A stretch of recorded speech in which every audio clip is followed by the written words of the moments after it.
8:20, veamos qué pasa en algún punto de Santiago, porque resulta que el 2011 el entonces ministro de Planificación, Joaquín Lavín, denunció a 4.000 personas por haber mentido en la ficha de protección social. Pero, ¿qué pasa cuando un medio rico, como dice Benito Baranda, vulnera el espíritu de un programa de transferencias del Estado? Por lo mismo que queremos ir a ver qué pasa ahí en las calles, más que en las calles en algún punto, porque vamos a tomar contacto con Valesca Quinteros, ahí te vemos. Valesca, ¿cómo estás?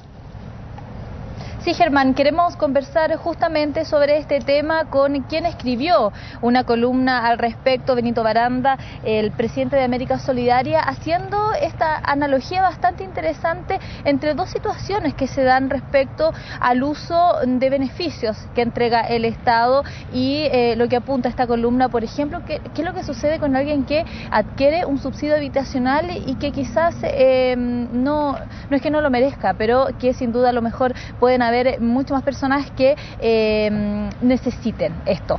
Buenos días, Benito. Buenos días. Muchas gracias por esta entrevista y por la oportunidad de hablar de este tema. Este es un tema bien complejo.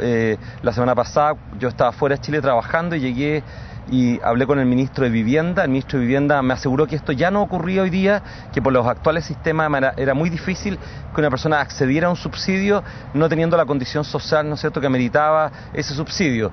Pero bueno, hay muchos forados en la política pública. María Oliva Monkever acaba de publicar lo que ocurría con las universidades. Entonces, a lo que yo apunto a través de la columna que escribí en el Mostrador es justamente a que si nosotros no controlamos nuestro propio comportamiento, vamos a seguir abusando del sistema y vamos a seguir ubicando forados dentro del sistema para aprovecharnos de los tributos y de los demás. Benito, en este caso, ¿quién opera mal? ¿Quién solicita este subsidio? Digámoslo derechamente, por el caso de Ignacia Goldborn, hija de Lawrence Goldborn, que salió beneficiada con esto, o quién entregan y en definitiva rige los criterios. Bueno, actualmente el Estado al parecer ya tiene criterios bastante sólidos para evitar que esto suceda. Yo lo que señalo en la columna que escribo, especialmente al término de la columna, es que si las personas no controlamos nuestro propio comportamiento, por supuesto que siempre vamos a estar tratando de usufructuar más de los demás y de abusar de los otros.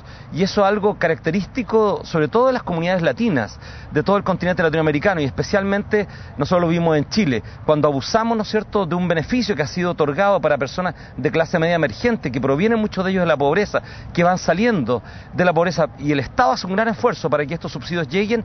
Bueno, y alguien se aprovecha para no vivir en la vivienda que ha recibido, sino para obtenerla como un patrimonio personal y para poder usufructuar de ella después arrendándola, ¿no es cierto?, y haciendo uso de ella. Algo que es lícito, pero se ha hecho en parte, no totalmente por supuesto, pero en parte gracias a un subsidio estatal. Benito, usted en su columna hace mención a la clase media, a que este gobierno ha tratado de ayudar, trabajar con la clase media, pero pareciera que puede ser casi un eslogan. ¿Qué pasa con la gente vulnerable, con la gente realmente que necesita oportunidades, que necesita viviendas dignas, por ejemplo, y que no tiene esta oportunidad y que se ven en medio de estos criterios que son bastante curiosos?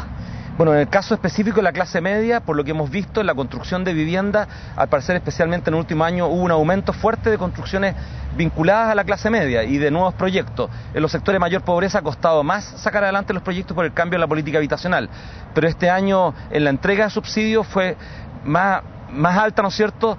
Sin embargo, la construcción de vivienda ha sido más lenta. Hay mayor disponibilidad de subsidios, pero menor cantidad, ¿no es cierto?, de oferta habitacional, de viviendas construidas, lo que hace, ¿no es cierto?, peligrar el que las personas puedan cobrar estos subsidios. Por algo se ha autorizado la vigencia de estos subsidios por otros 18 meses más en muchas de las familias que ya habían obtenido el subsidio, porque las viviendas no están disponibles en el mercado. Esta ampliación de entrega de subsidios para la clase media es en base a un aporte, eso sí, que entregan las personas, un pequeño aporte, no así a los sectores mucho más vulnerables. Por supuesto, en el caso de las personas que están en la clase media no es un pequeño aporte, es un gran aporte porque quedan endeudados inclusive, y en los sectores de extrema pobreza hay un aporte casi total de parte del Estado con un pequeño ahorro de parte de la familia. Y después, bueno, esto es una gradiente, ¿no es cierto?, las personas van aportando de acuerdo a sus ingresos. Es una política habitacional que se ha estructurado en base a subsidios diferenciados a través de la historia y que ha tenido relativo éxito. No en la ubicación de las viviendas, pero sí en la entrega de las viviendas. No ataca de fondo la desigualdad. sobre todo exacerba un poco la desintegración social y la exclusión social, como se comprueba a través de los estudios. Esta semana se va a presentar un interesante libro donde participa Francisco Sabatini, que ahí se demuestra cómo esta segregación ha causado tanto daño a la sociedad. Benito, en otro tema quisiera preguntarle sobre los dichos en una entrevista en un diario de circulación nacional del capellán general del Hogar de Cristo, y habla sobre la despenalización de algún tipo de droga que es designada como drogadura, por ejemplo el consumo de la marihuana, porque dice que en definitiva lo que se espera es poder liberar no la droga, sino a la persona. ¿Qué opina usted al respecto? Bueno, esto es algo que hace mucho tiempo se ha discutido, una discusión muy interesante de la OEA, de mucha gente de la sociedad civil también, hace poquito tiempo atrás en Guatemala, donde el presidente de Guatemala llamó no solo a despenalizar, sino a analizar efectivamente si el consumo de drogas se podía liberar en todo el continente para evitar estas bandas de narcotraficantes que nos tienen asfixiados en el continente.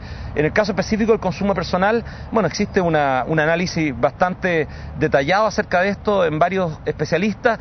¿Por qué está penalizado el consumo personal de la marihuana y no el tremendo consumo personal que tenemos en Chile del alcohol, que es una droga que ha tenido, ¿no es cierto?, a los jóvenes chilenos entre los rankings de los mayores consumidores del mundo, causando también un gran daño a muchos de estos jóvenes?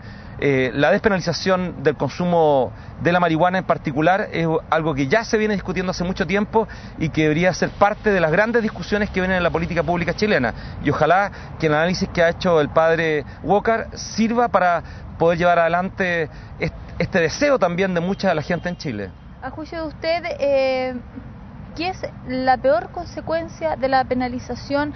Entendámoslos, por ejemplo, lo que sucede en los barrios mucho más marginales de Santiago y de Chile, ¿por qué no?